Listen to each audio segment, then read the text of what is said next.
Here we go. We are now less than a week away from the historic solar eclipse. Now we know scientists will be studying its effects on the environment. They'll also be watching how animals react to it. Eyewitness News reporter Alicia Nieves headed to the Philadelphia Zoo to give us a peek at some of the wild reactions we may see during the eclipse. In just a few days, millions of people will likely turn their eyes to the sky to witness the first total solar eclipse in nearly a century. But what may be equally interesting to look at on Monday may be how animals on the ground react to the rare natural phenomenon. You know, animals are very attentive to their environments, and primates and many other animals are pretty smart, and so I can imagine them being interested in something that is different. They'll recognize it as this is not part of our normal experience. Dr. Andy Baker at the Philadelphia Zoo is among the many animal experts around the country that will be paying close attention to wildlife during the eclipse. It's going to be fascinating. It's going to be interesting to see whether we see animals that are somewhat confused or they just accept that, okay, things are a little different today. Dr. Baker believes we will likely see a few things from animals on Monday, depending on how dark it gets and if there's any change in the temperature.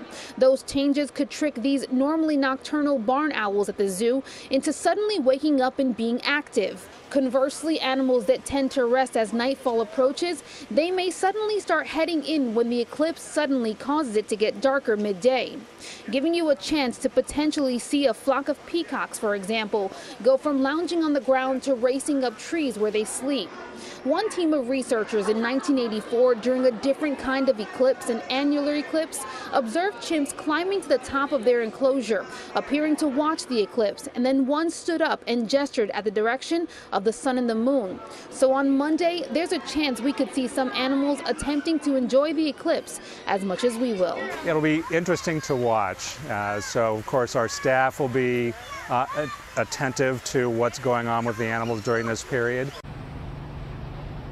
And the Philadelphia Zoo will actually be open on Monday during the solar eclipse, giving people a chance to observe the animals for themselves. And the zoo is actually encouraging anyone who comes here to download an app on your phone. I have that app here. It's called the iNaturalist app. Now, essentially, you can go into it and make observations of the animals, even record those observations and upload it onto the app. This won't only be for fun, but it'll be a way for researchers out in California to compile data from all over the country and better understand how wildlife animals act during these rare natural phenomenons.